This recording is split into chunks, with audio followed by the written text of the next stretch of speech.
Which figure would you put your money on and why for the next LDP leader?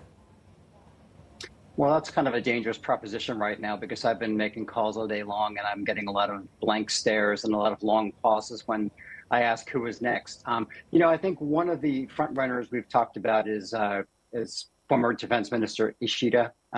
There's a lot of talk about him stepping forward. There's a lot of talk about former Foreign Minister Hayashi. Now, he was Kishida's foreign minister for a while.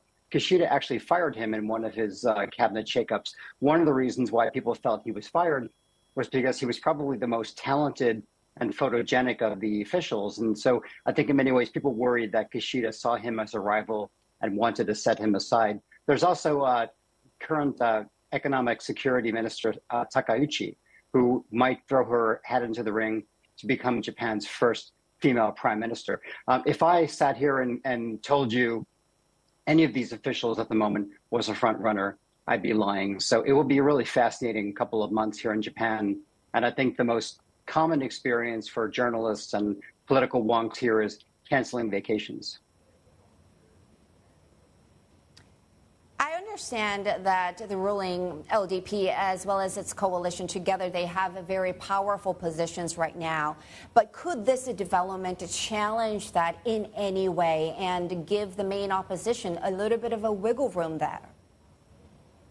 Well, I mean, that's another open question. The best thing going for the LDP at the moment is that opposition parties are in complete disarray. One of the problems you have is there's not a lot of daylight between what the LDP is offering and what the opposition parties are coming up with. And so most voters view the LDP as the stable ruling coalition, and they're most likely to stick with it. However, there is a lot of disillusionment at the moment because wages are growing slower than inflation. And, it's funny, the Japanese have wanted inflation for 25 years now. They've been working very hard to get some inflation. They finally have one.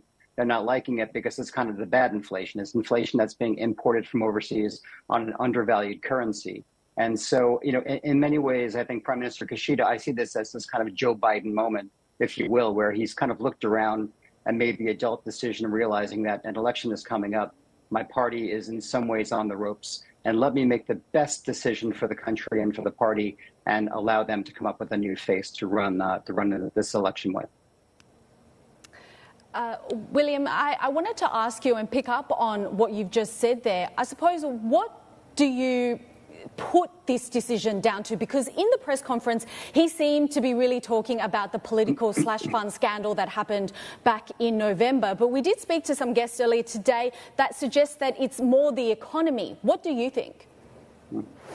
I think it's more the economy. I think the slush fund scandal, pretty much every prime minister in the 20 years I've lived in Japan has had some kind of slush fund scandal. So this is nothing new. So I don't really ascribe much to that. I think it's really the economy. I think in many ways, Japanese are looking around. They're seeing that the stock market is surging to record highs.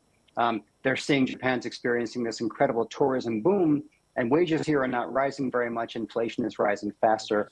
And so I think in many ways, also Japanese are looking at Prime Minister Kishida and realizing that 1,045 days into his premiership, his biggest economic reform, arguably, was an increase in the minimum wage to about $7 US an hour. And if that's your biggest accomplishment in 1,045 days, perhaps it is a moment where you have to look around and be the adult in the room and say, I'm not getting things done. So I think it's the economy.